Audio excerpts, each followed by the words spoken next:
예, 여러분 잘 지내셨습니까? 난 잘 지냈나? 뭐 그런 대로 잘 지낸 것 같아요. 날씨는 여전히 덥죠. 더우면 우린 뭐 한다 했어요? 우린 더우면 화를 본다 그랬죠. 더우면 화를 봐요. 왜? 그게 우리 삶의 괴로움을 해결하는 것, 내 삶이 행복해지는 데 있어서 바른 방법이기 때문입니다. 저번 시간에도 이런 이야기 했는데, 우리가 살아오면서 많은 선택을 하지만 그 선택의 기준은 딱 한 가지였어요. 행복하고 싶다. 고통받고 싶지 않다. 불교에서 맨날 고통받고 싶지 않다는 방향에서 불교를 말하기 때문에 이거 항상 덧붙이죠. 고통받고 싶지 않다. 행복하고 싶다.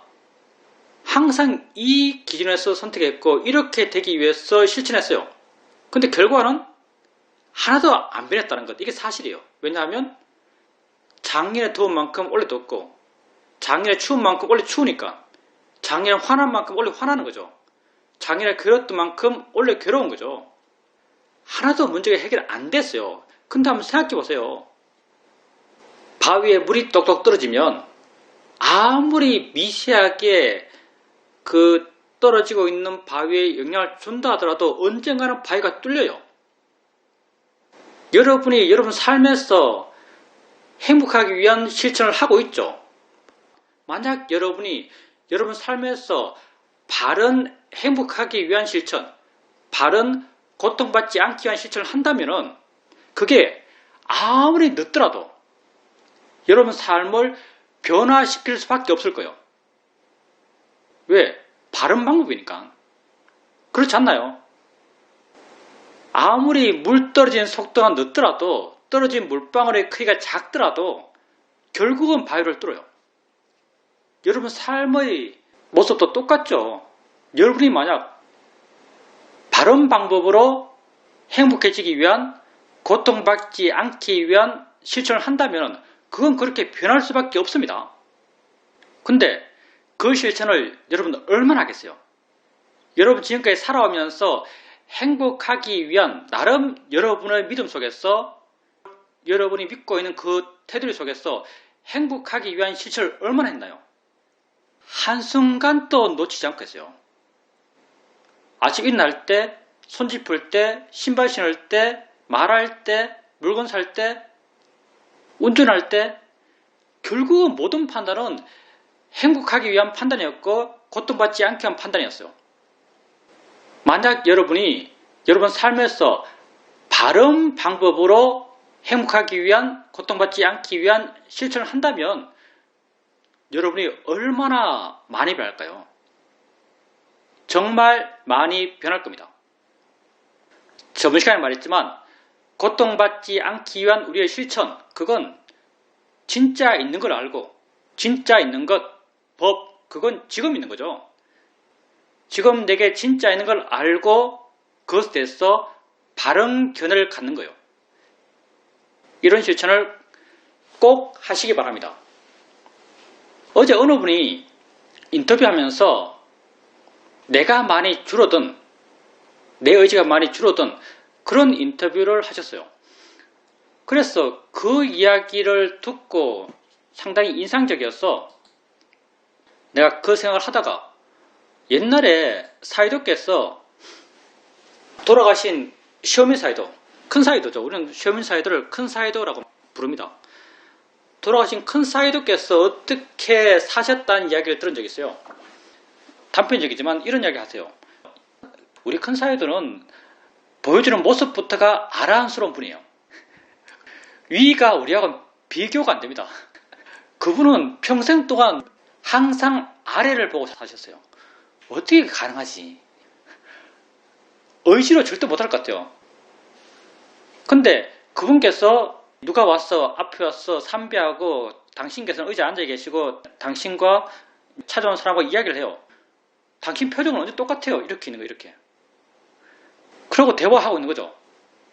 근데 대화하면서 당신께서는 주변 환경을 다 아셨대요. 차가 지나가면 차 지나간 걸 알고 밖에서 어떤 소리가 들리면 어떤 소리가 알고 이렇게 상대와 이야기하면서도 모든 것을 다 아셨대요. 그 생각이 났어요. 갑자기 그 생각이 난 거죠.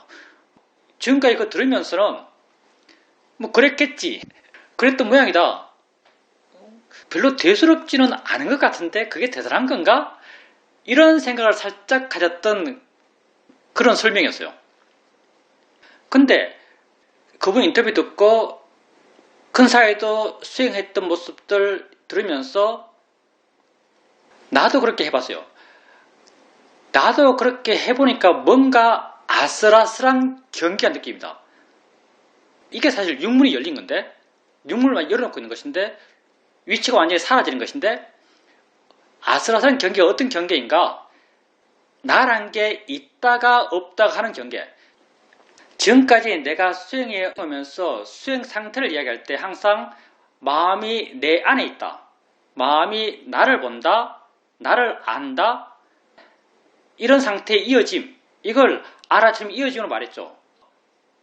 물론 말은 이렇게 했지만 수행을 꼭 이렇게 한 건 아니죠.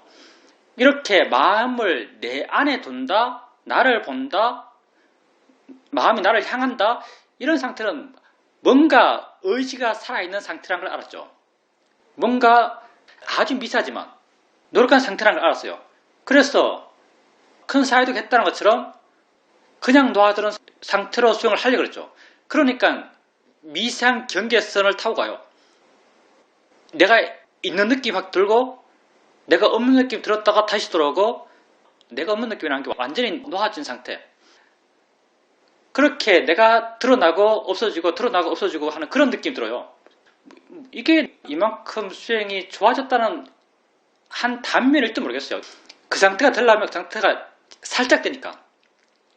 아까 기술수행 법문을 하면서도 그냥 이 상태가 되려고 하면서 기술수행 법문을 했죠. 그러니까 말이 좀 헛나왔어요. 알아챈 사람일지 모르겠지만 안 맞는 말 한 개 몇 개 됩니다. 그냥 놔둬 버리니까 마음이, 입이 그냥 지저거신다 하는 거죠. 사실은 뭔가 미숙하니까 이런 거예요. 근데 생각해보면 큰 사이도는 항상 이 상태에 사신 거예요. 물론 우리가 큰 사이도의 상태를 어떻게 알겠어요. 근데 짐작해 본다면 아무런 개입 없는, 그냥 방임하는, 뭔가 마음이 그냥 이어지게 지할 일 지하도록 그냥 내버린 상태에서 상대와 이야기하고, 밖에 차 소리 듣고, 누가 지나가면서 떠들고 있으면 누가 말하는 거 다 알고, 이 사람 말도 어떤 내용이 다 알고, 다 열려있으니까 저 사람 말도 어떤 내용이 다 알고, 짐작해 본다면 당신이 나라고 한 게 거의 제로 상태로 계속 사셨지 않나 생각이 들어요. 그래서 인터뷰하면서 그런 느낌을 갖고 실천하면서 완전히 열린 것, 나를 향한다는 것까지 없는. 그래서 어제 인터뷰하면서 그 상태가 어떤 상태지? 라고 했을 때 그 상태를 정의할 수 있는 말은 딱 하나밖에 없더라고요. 이것도 어제 처음 해본 말이에요. 그 상태를 정의할 수 있는 말은 딱 하나밖에 없어요. 깨어있음. 뭐 나를 본다, 나를 향한다, 뭐 나를 안다, 이런 말로는 설명될 수 없는 상태예요. 왜? 이런 말은 의지를 갖고 하는 거니까. 결국 그 상태를 묘사할 수 있는 표현은 깨어있음, 이렇게 표현될 수 있는 상태 같아요. 완전히 열린 상태, 내 의지가 없는 상태. 근데 나는 내 의지가 없어버리면 세상과 조화롭지 못하죠. 말이 헛나와요. 미숙한 거죠. 아주 미숙하죠. 많이 미숙합니다. 근데 큰 사회들은 항상 이런 상태로 사셨다는 거죠. 그분이 살았던 모습을 들어보면 마음이 완전히 열려 있어서, 완전히 마음이 열려 있었다는 것은 의지가 완전히 없었단 말이죠. 나란 게 완전히 없었다는 거예요. 주변께 그냥 다 들렸고, 마음이 알아서 해석하고, 마음이 알아서 기억하고, 마음이 알아서 주목하고, 그냥 의지 없는 과정을 진행, 이런 거죠. 사실 우리가 오류교 균형이 맞다라고 했을 때 딱 이 상태죠. 오류교 균형이 맞다, 나란 게 제로인 상태에서의 과정이 진행만 있는. 근데 그분의 삶의 이야기를 들어보면 그분은 마치 그런 의지 없는 과정의 진행으로 일상을 사셨지 않나라는 생각을 하게 됩니다. 그래서 그분이 아라한이라는 이야기 듣죠. 그분이 아라한인지 어떤지 모르겠어요. 근데 미얀마에서 아라한이라는 이야기를 듣는 분 가운데 한 분입니다. 미얀마 대중들이 아라한이라는 이야기를 한답니다. 근데 여러분도 착각하면 안 되니까. 미얀마 사람들 물어봤어요. 그분 왜 하라는가? 그분 왜 하라는가? 라고 물으면 미얀마 사람들은 이거 얼마나 미얀마 사람한테 일반적인지 모르겠어요. 근데 내가 물었더니 미얀마 사람 그랬어요. 미얀마 사람들은 보통 다비하고 사례가 나오면 아라인이라고 그럽니다. 다비하고 사례가 나오면 아라인이라고 믿는답니다. 자, 이렇게 우리 큰 사회들께서 우리가 생각으로만 접근할 수 있겠지만 훌륭한 수행자의 삶을 사신 것 같아요. 정말 위대한 스승이죠. 당신의 삶의 모습으로 가르친 분이죠. 그럼 여러분, 큰 사회도에게 여러분이 선택할 수 있다면 큰 사회도께 배우겠어요? 그만큼 훌륭하신데요. 거의 내가 없는 분인데요. 아란일지도 모르는 분인데요. 여러분, 큰 사회도께 배우시겠습니까? 큰 사회도 이야기 나와서 그런데 스승이란 말은 좀 그렇고요. 수행을 이야기하는 사람들의 유형이 돼서 조금 알 필요가 있습니다. 수행을 이야기하는 사람들의 유형. 큰 사회도 같이 위대한 스승들. 그분들은 내가 약한 분이죠. 내가 약한 분은 의지가 약한 분이에요. 의지가 약한 분은 저게 이렇게 돼야 돼 라는 생각이 거의 전무한 분이에요. 그분들은 어떻게 가르치는가? 그분들은 다른 에게 수행을 가르치고 그 사람에게 지혜가 생겨나고 그 사람이 자유라지고 하는 것이 옳기 때문에 수행에 대해서 이야기하죠. 근데 큰 사회도께서 가르친 수행적 지침들 보면 거의 어떠냐면 이렇게 비유할 수 있어요. 수행의 길이 이렇게 있어요. 네모난 상자. 네모난 상자가 수행의 길이에요. 큰 사회들은 이 정도 수준이에요. 야, 여기가 들어가는 길이야. 여기가 들어가는 길이야. 여기가 나오는 길이야. 이걸 가르쳐요. 그리고 안에서 네가 알아서 해.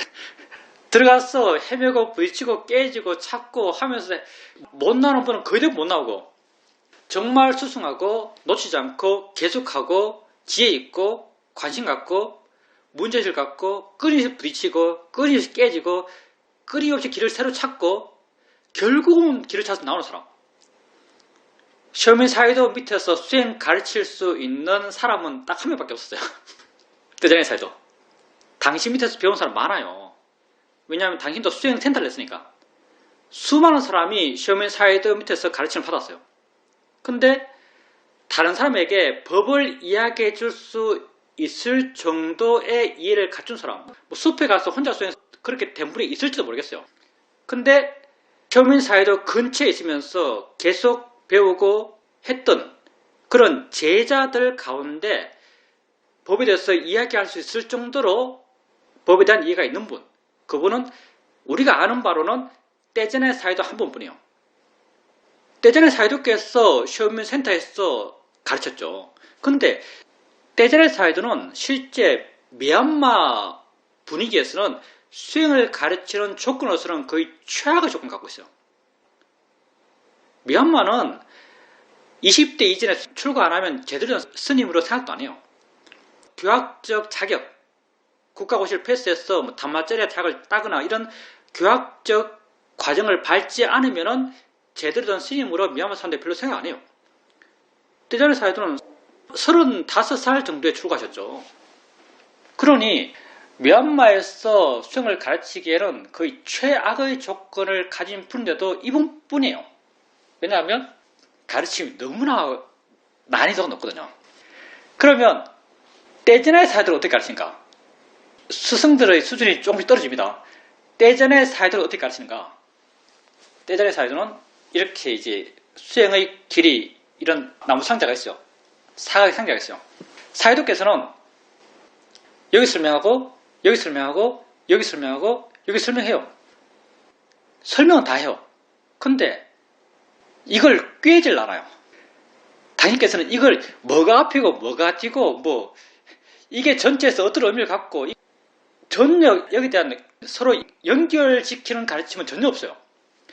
이것도 결국 이야기는 다 듣지만 결국은 수행자가 부딪히고 깨지고 경험하고 그래서 이런 말했구나. 깨지고 나서 경험하고 사회도께서 그렇게 저런 말했구나. 깨지고 경험하고 사회도의 말이 이런 의미구나. 결국은 하나하나 다 깨져서 스스로 알아가고 스스로 체득하고 결국 스스로 나와요. 이렇게 나온 사람 물론 좀 있어요. 숫자가 좀 돼요.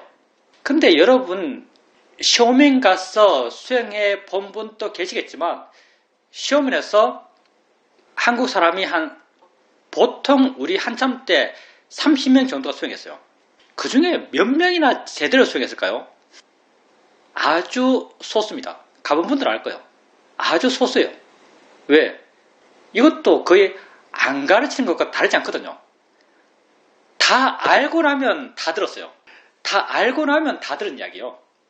근데 결국은 그 하나하나를 자기가 다 부딪히고 자기가 다 알아가야 했어요.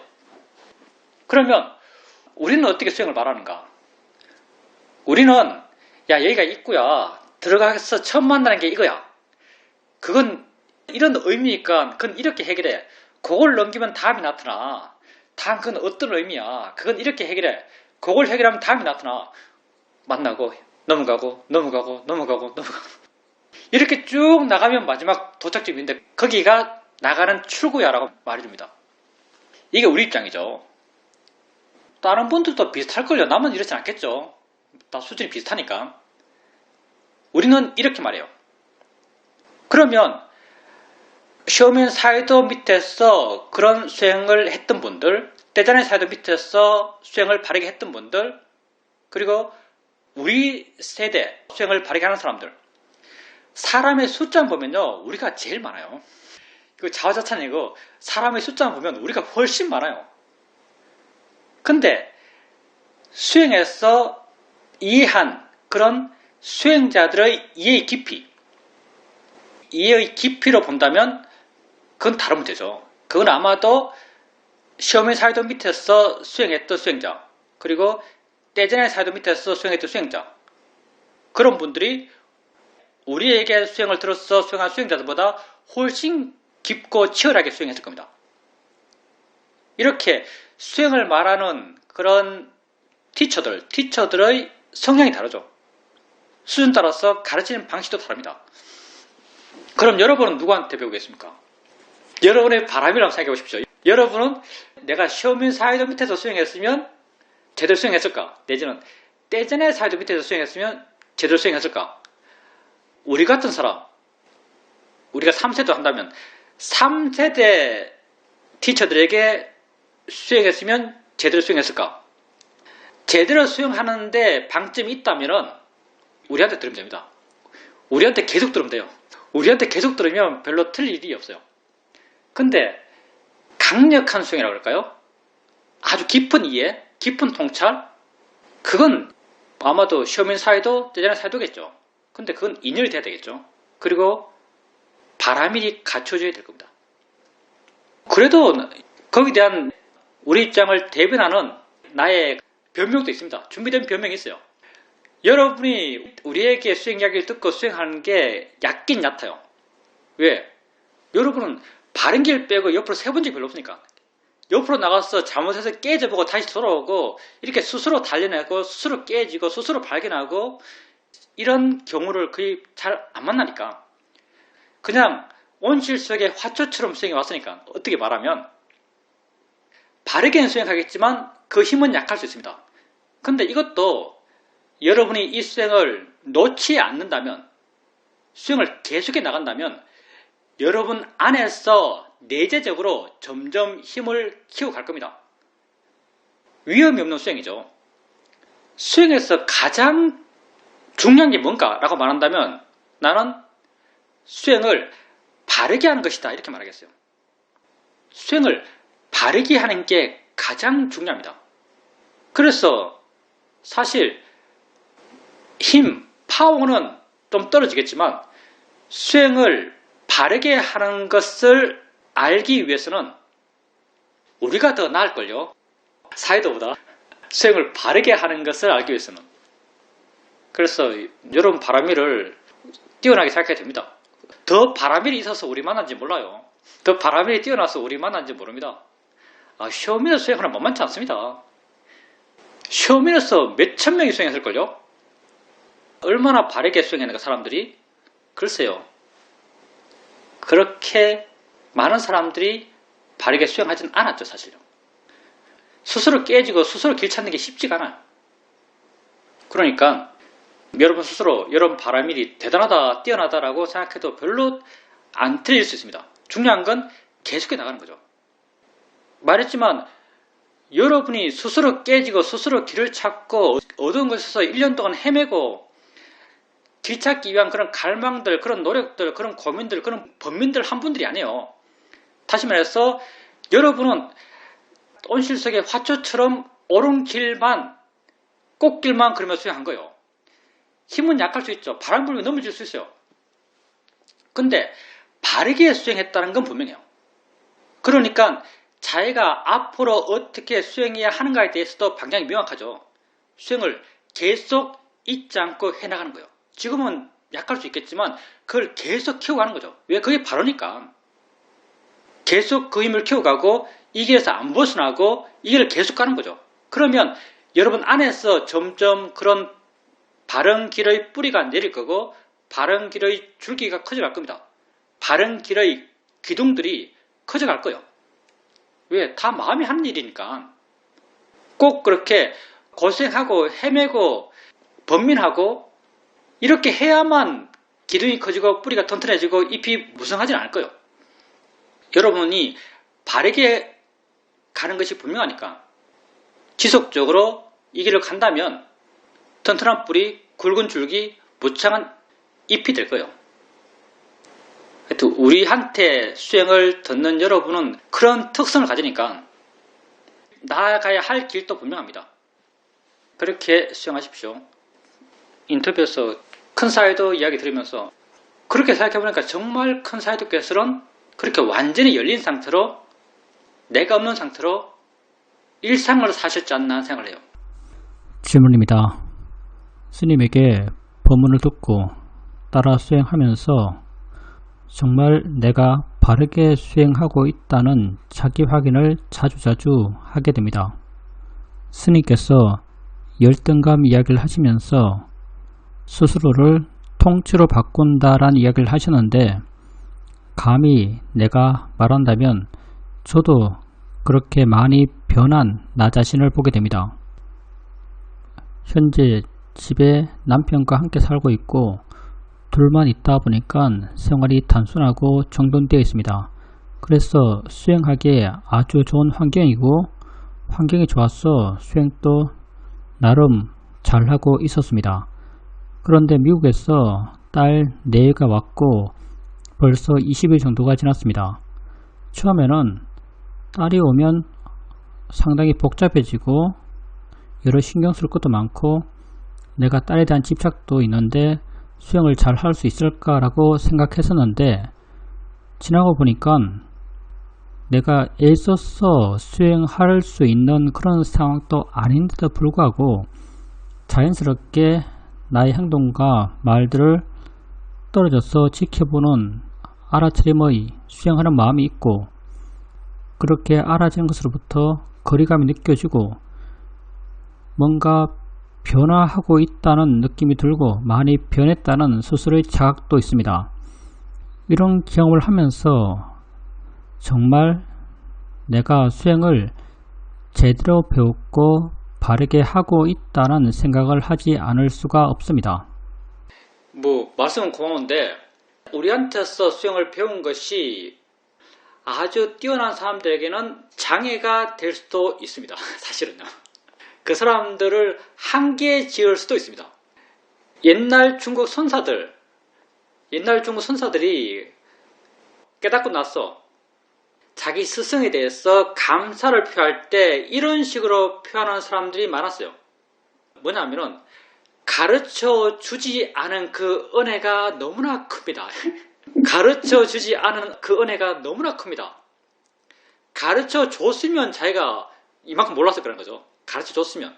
왜냐하면 가르쳐 주는 것도 사실 언어로 된 것이고 야 이건 이거야라면 그냥 자기에게 이건 이걸로 고정되어 버린 거죠. 이 틀을 벗어나서 딴 걸 몰라요. 이 틀 속에서만 머물러 있는 거죠. 그래서 중국 선사들이 가르쳐 주지 않은 그 은혜가 너무나 큽니다라고 자기 스승의 가르침에 대해서 그렇게 감탄하죠. 우리가 모든 걸 말해요. 물론 그 모든 것이라는 게 우리가 알고 있는 범위 안의 모든 것이죠. 그 모든 것을 말하는 게 어떤 사람에겐 장애될 수도 있습니다. 근데 어떤 사람에겐 도움될 수도 있겠죠. 이렇게 안 들으면 모르는 사람도 많으니까.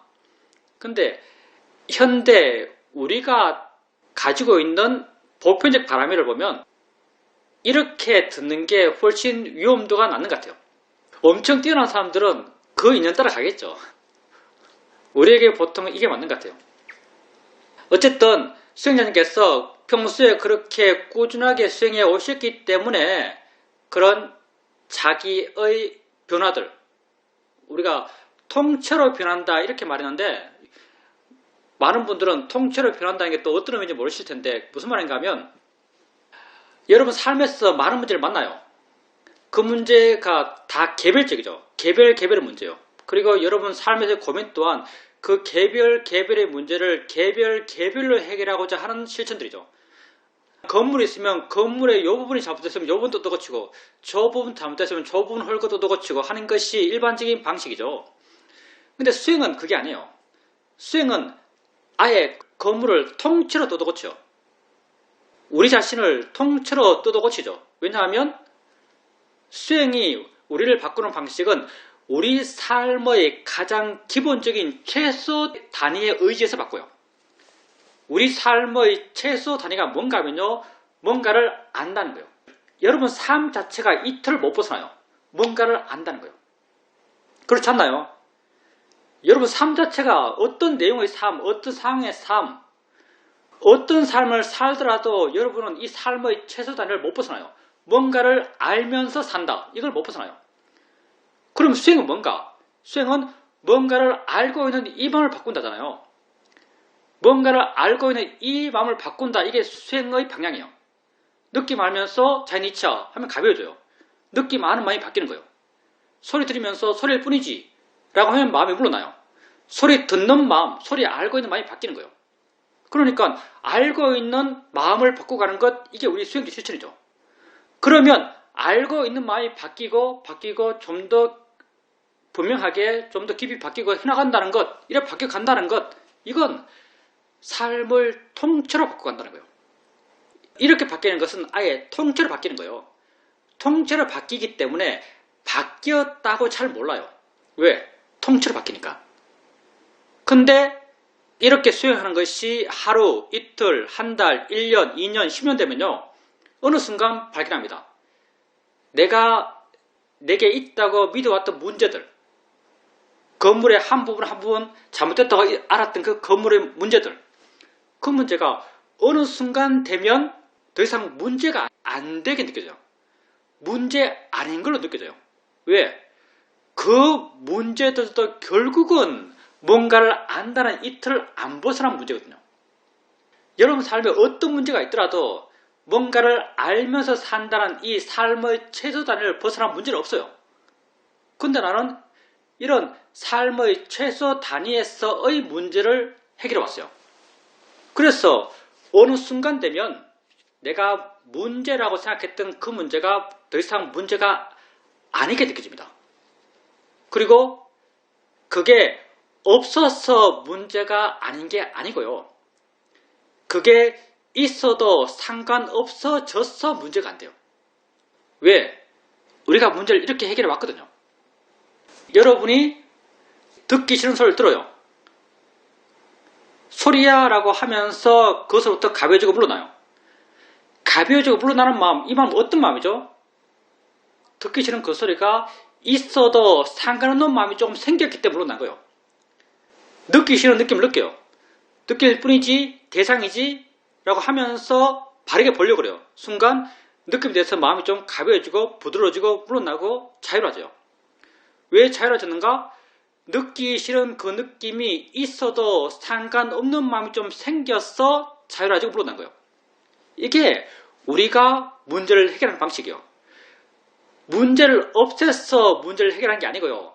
문제가 있어도 상관없는 마음이 됨을 통해서 문제를 해결하는 거예요. 이게 우백가의 마음이죠. 좋은 게 없어도 상관없는 마음, 안 좋은 게 있어도 상관없는 마음, 이게 우백가의 마음이에요. 이게 자유로운 마음이죠. 이런 마음이 커져가는 거예요. 그래서 어느 순간 여러분에게 이전에는 이 문제가 있어서 큰일이야. 이 문제 없애야 돼. 라고 그렇게 초조했던, 그렇게 집착했던 그 문제가 어느 순간 이거 있어 상관없네? 이거 뭐 대수야? 하고 그냥 쓱 지나가요. 그 문제가 더 이상 자기 마음을 괴롭히지 못해요. 이렇게 문제가 해결되는 거죠. 그래서 우리 삶에 다양한 문제가 있을 때 그 문제 하나하나를 해결하는 것은 정말 어려운 일입니다. 너무 복잡해요. 어떻게 해야 될지도 모르겠어요. 뭐 아들과의 문제, 뭐 딸과의 문제, 뭐 재산의 문제, 건강의 문제, 이거 어떻게 해결하지? 정말 어려운 것 같아요. 해결 안 될 것 같아요.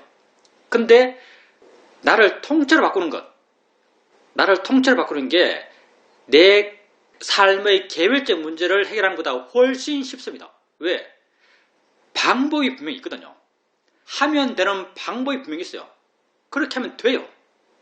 그래서 통째로 바꾼다 이런 말을 하는 거죠. 수행자님이 통째로 바꾼다 말을 한 겁니다.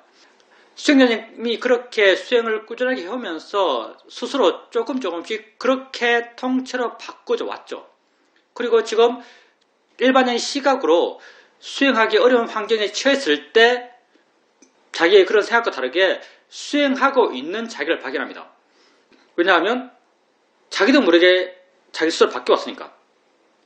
그렇게 바쁘고 보이는 거 많고 들리는 거 많고 그런 상황 속에서도 자기가 하고 있는 것, 자기가 하는 말들, 자기 행동들 그런 것을 알고 있는 마음이 있는 거죠. 알고 있다면 이미 자유로운 거죠. 알고 있다면 이미 물러나 있는 거예요.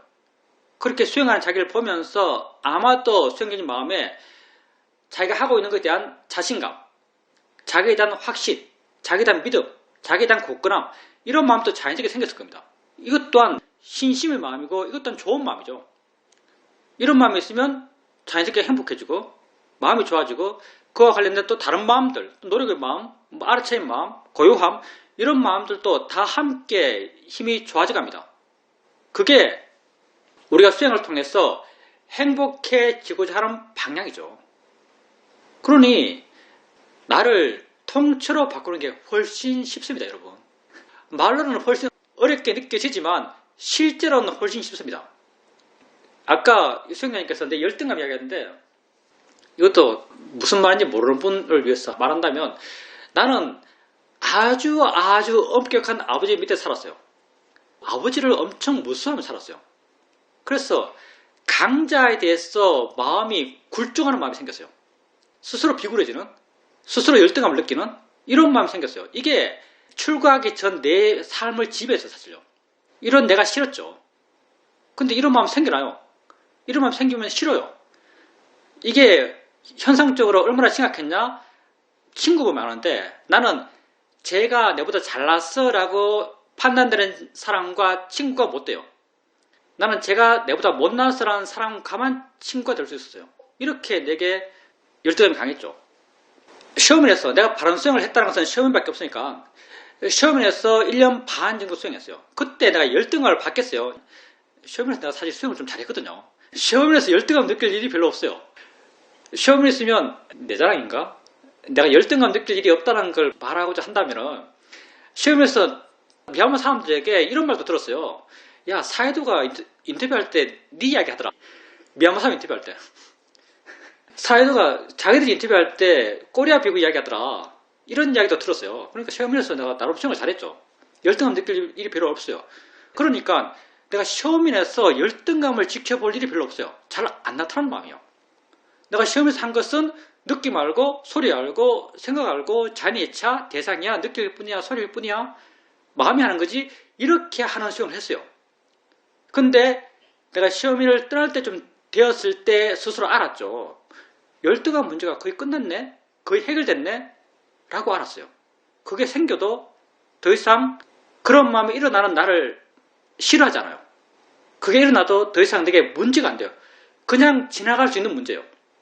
그런 마음이 워낙 강력하니까 지금도 일어나고 있겠죠. 지금도 내가 생각하기에 저 사람이 내보다 잘난 사람이야 라고 생각되는 그런 사람 만나면 내 마음에 그런 마음이 생길 거예요.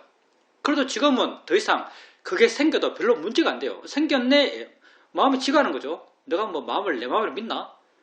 마음에 지가 하는 거예요. 그냥 지나가요. 생길만 해서 그냥 생겼어요. 문제가 안 돼요. 그렇게 문제가 내게서 해결되었죠. 그게 그 문제를 갖고 그 문제를 고민하면서 그 문제를 해결하려고 노력한 게 아니에요. 내 자신을 통째로 바꿨던 거죠. 근데 실제로 통째로 바뀌었던 거예요. 물론 그 바뀐 정도는 있겠지만.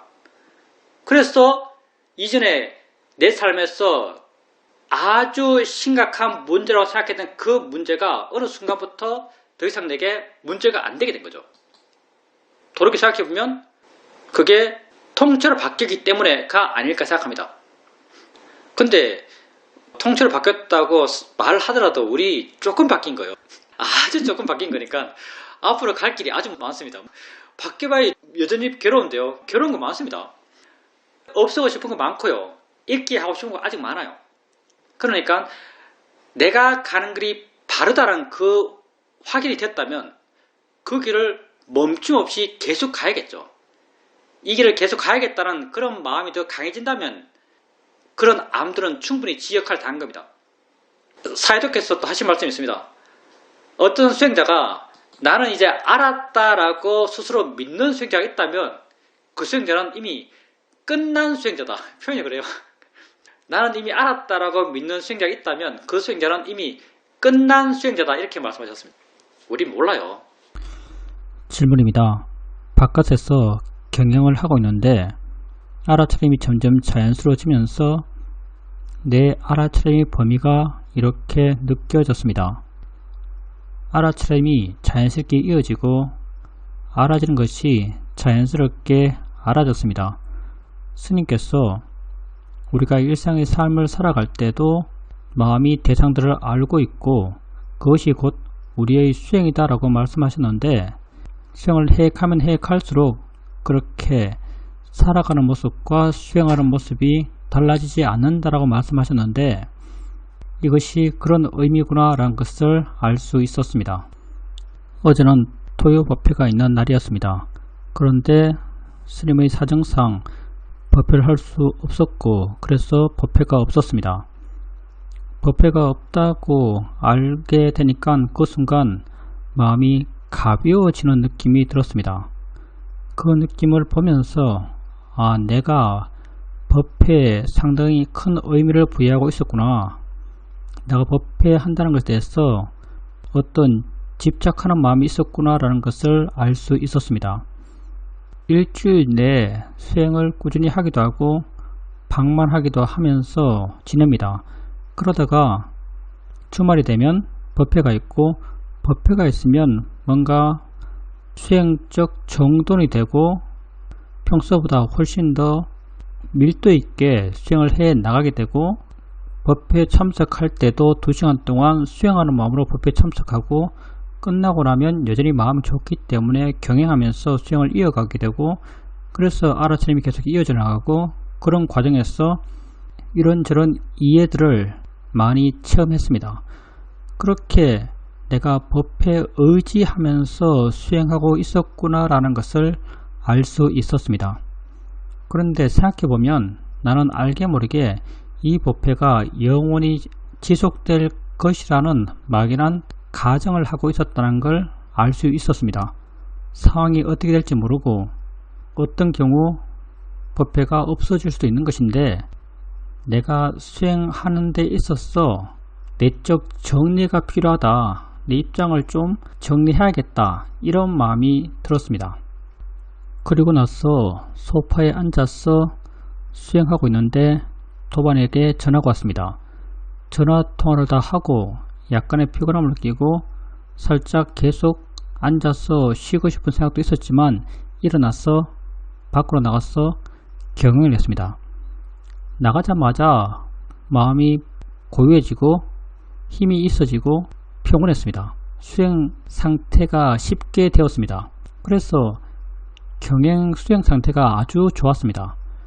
돌이켜 생각해보면 앉아서 쉬고 싶은 마음도 있었지만 수행하고자 하는 마음도 있었어. 수행하고자 하는 그 마음을 따라서 수행을 하게 되니까 내 스스로가 내가 바르게 행동했다, 옳다고 아는 것을 행했다, 이런 자기 확인이 되면서 스스로에 대한 만족감, 보람, 가치 이런 걸 느끼는 마음이 생기면서 전반적으로 수행 상태와 마음이 좋아졌던 것 같습니다.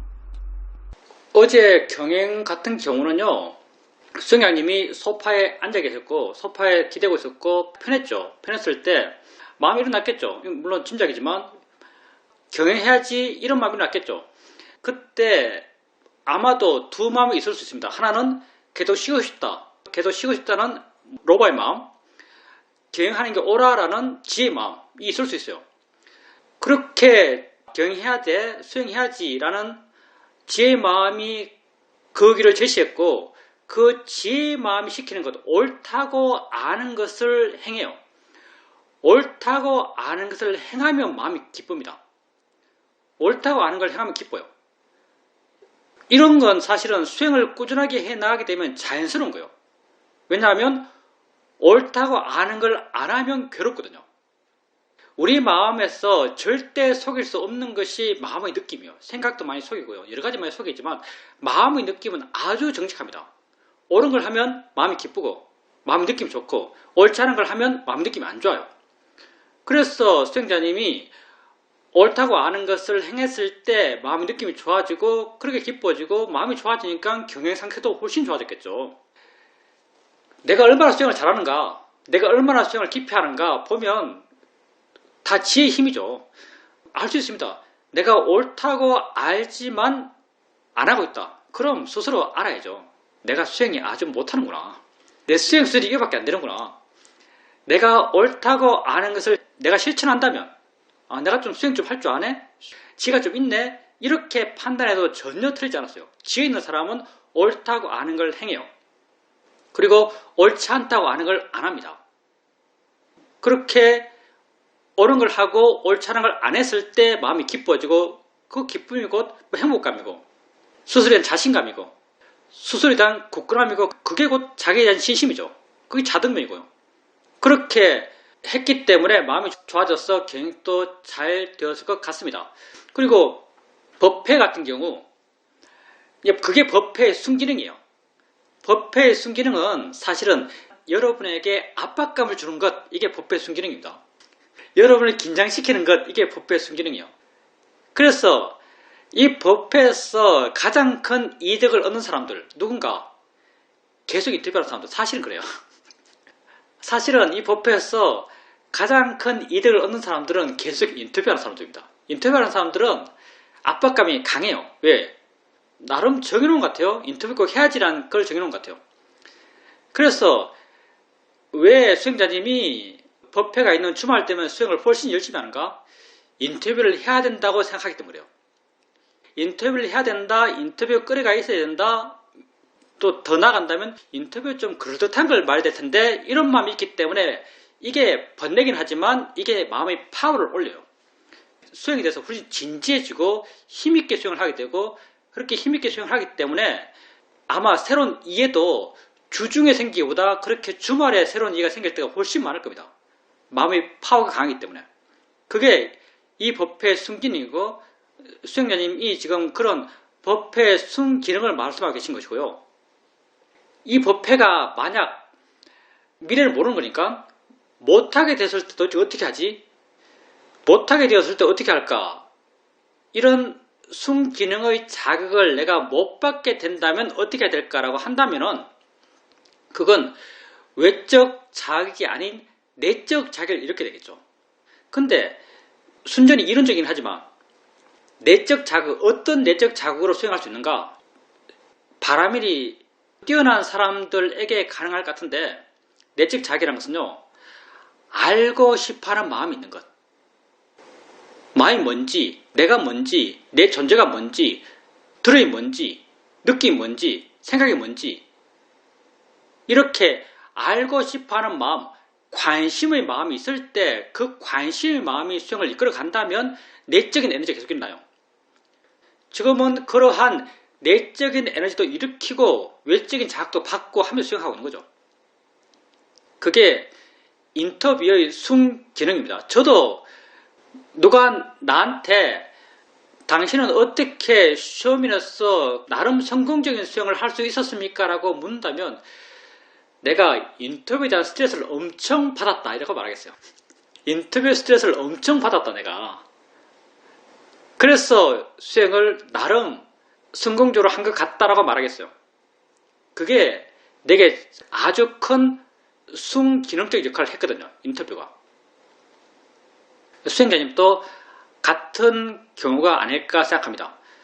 그리고 밖에서 산책하시면서 여행하실 때 자기 주변을 한꺼번에 다 알아요. 그게 마음이 좋았고 아침이 이어지고 있고 가속도가 있고 내 의지가 약하고 알리하지 않기 때문에 전적으로 다 알아지는 그런 상태죠. 그만큼 수행이 잘 된 상태, 마음이 자유로운 상태에서 힘이 좋을 때 그런 경행 상태를 체험하죠. 근데 그런 자기 확인, 사실은 그런 자기 확인까지도 내가 생각하는 내 마음의 범위 안에 내 마음을 묶어두고 있는 내 의지가 조금 있어요. 오늘 내가 말했던 거와 맥락이 비슷한데 다음에 그러면 그것까지 한번 노을 해보세요. 아무것도 안 하려는 마음, 무의지를 한번 돼보세요. 우리가 나름 마음을 반하고 마음을 이해나가고 마음을 바꾸가는 수행을 했어요. 그래서 마음 힘이 좋을 때 마음을 이렇게 바꾸려고 하면 그렇게 많이 바뀝니다. 마음을 넓히려고 하면 넓어져요. 마음을 무의지로 만들려고 그러면 어느 정도 그 방향으로 움직여요. 우리가 제한적으로 마음을 바꾸는데 좀 힘이 좀 있거든요. 그렇게 내 범위가 사실 넓지만 넓다고 생각하는 것도 이미 내 마음으로 범위 지어진 것이고요. 그 범위 지은 것 안에 내 마음이 머물러 있어요. 근데 이 범위까지도 한번 무너뜨려 보라는 거죠. 그러면 뭔가 더 넓어질 겁니다. 하여튼 수행하는 입장에서 유리한 걸 다 취하며 수행하는 거죠. 내적인 에너지도 일으키고 외적인 자극도 받고 그렇게 하면서 수행하면 됩니다. 다 인연 따라 수행하는 거죠. 질문입니다. 인터뷰를 하고 나서 내가 한 인터뷰를 녹음으로 내가 다시 듣게 되면 내 인터뷰에 대해서 아주 불만족스러운 마음이 생깁니다. 그렇지만 인터뷰를 통해서 내가 전혀 생각하지 못한 그런 이야기를 들을 수 있기 때문에 여전히 인터뷰를 하고 있습니다. 물 샐 틈 없이 막는다 이런 말이 있습니다. 우리가 수행에서도 번뇌를 막기 위해서는 물 샐 틈 없는 알아차림이 필요하다라고는 압니다. 그렇지만 현실적으로 우리가 그렇게 알아차림을 할 수는 없습니다.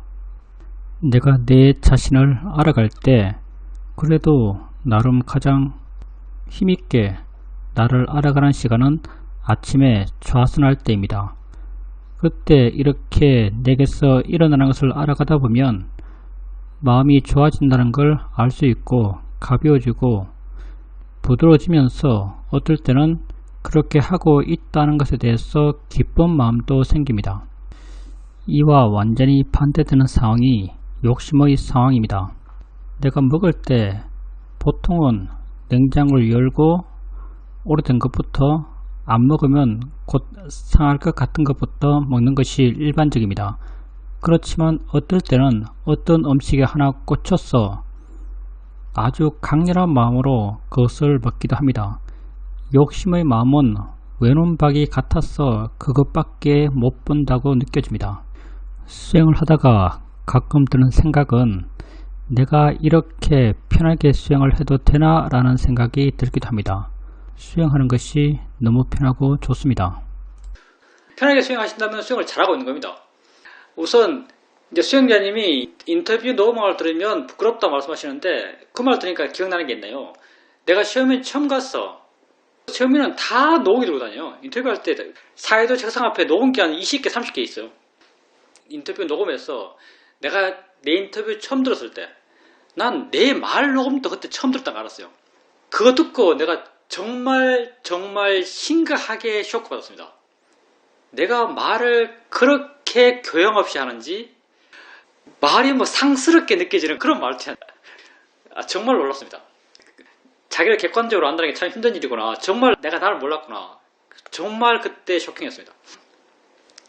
하여튼 그랬고요. 그리고 그 수행자님께서 물 셀 틈 없는 알아차림. 물 셀 틈 없는 알아차림을 해야만 번뇌가 다 막아진다. 번뇌에 대해서 다 대응할 수 있다. 이렇게 말씀하셨는데 뭐 그 말이 틀린 말은 아니에요. 그러면 어떻게 물 샐 틈 없는 알아차림 할 수 있는가 하면요. 물 샐 틈 없는 알아차림을 하려고 그러면 절대 안 됩니다. 물 샐 틈 없는 알아차림을 하려고 그러면 물이 줄줄 새요. 왜?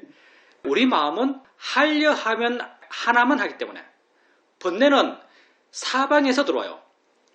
근데 알아차림을 하려고 하는 마음은 그 가운데 하나를 대상으로만 알아차림할 수 있어요.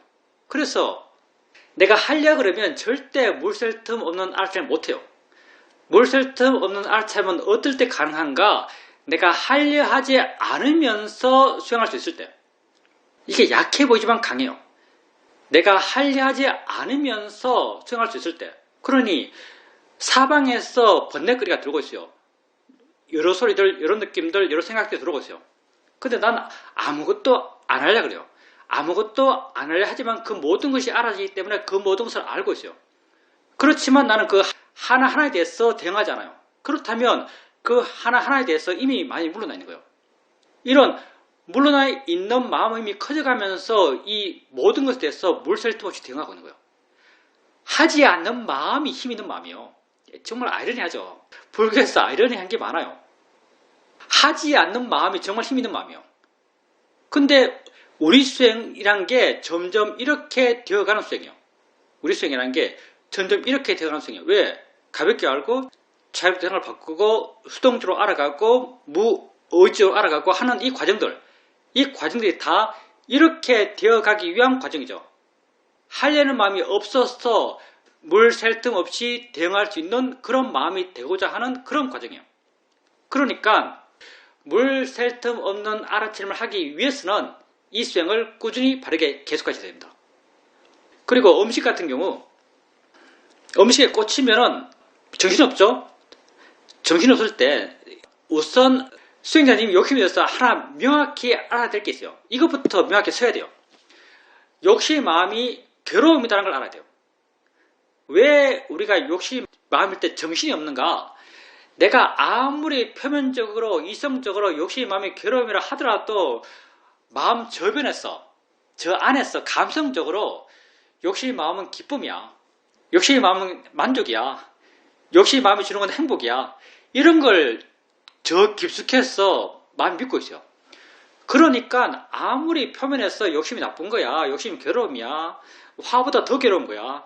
이렇게 아무리 표면에서 떠들더라도 이게 잘 안 돼요. 그래서 아주 명확하게 우리가 기준 세워야 할 그 기준점은요. 욕심의 마음이 괴로움이야라는 걸 알아야 되는데 어떻게 아는가? 욕심의 마음이 있을 때 그 실제 욕심의 마음 보면서 욕심의 마음이 뭔지, 욕심이 뭘 하고 있는지, 그 상태가 어떤지를 알아야만 조금씩 이 마음이 생겨납니다. 그러니 정신없이 욕심에 치우쳐서 욕심이 미는 대로 밀려가면서 하고 있을 때, 정신없이 먹고 있을 때 마음을 보세요. 어떤 마음인지 아세요. 근데 그때 마음이 워낙 강력하기 때문에 마음 상태가 어떤지 쉽게 알아요. 마음이 정신이 없어요. 마음이 엄청 들떠 있어요. 마음에 압력이 꽉 찼어요. 뇌압 같은 게 느껴져요. 압력이 꽉 찼어. 별로 유동을 안 해요. 무슨 말이냐면 멍해요. 생각이 잘 안 일어나요. 거의 동물적이에요. 그렇게 동물적인 마음, 꽉 차 있는 마음, 생각하지 않는 마음, 본능에 충실한 마음, 들떠 있는 마음, 이게 맑은 마음이 아니고요. 짙은, 눅눅한, 끈끈한 그런 마음 상태예요. 그 마음을 보게 되면요. 이 마음이 안 좋은 마음이라는 걸 모를 수가 없습니다. 그렇게 욕심의 마음 상태가 안 좋은 마음 상태라는 걸 확인하고 그걸 알아가고 또 알아가고 또 알아가면서 욕심이 고통이라는 자기 확인이 점점 되어 나가야 돼요. 그러면서 저 저변에서 믿고 있는 욕심이 행복이야, 욕심이 기쁨이야, 욕심이 만족이야 하는 그런 나의 어리석음이죠. 모화를 조금씩 옅게 만들어 가야 됩니다. 그렇게 해나가면서 약간씩 욕심이 있을 때도 조금 객관적이 되고 조금 지켜볼 수 있고 조금 물러날 수 있고 이런 마음들의 힘을 키워가야 됩니다. 이것부터 해보세요. 수행자님에게만 해당되는 말이 아니에요. 우리 대다수가 욕심을 좋다고 생각합니다. 이건 정말 어리석은 거죠, 사실은.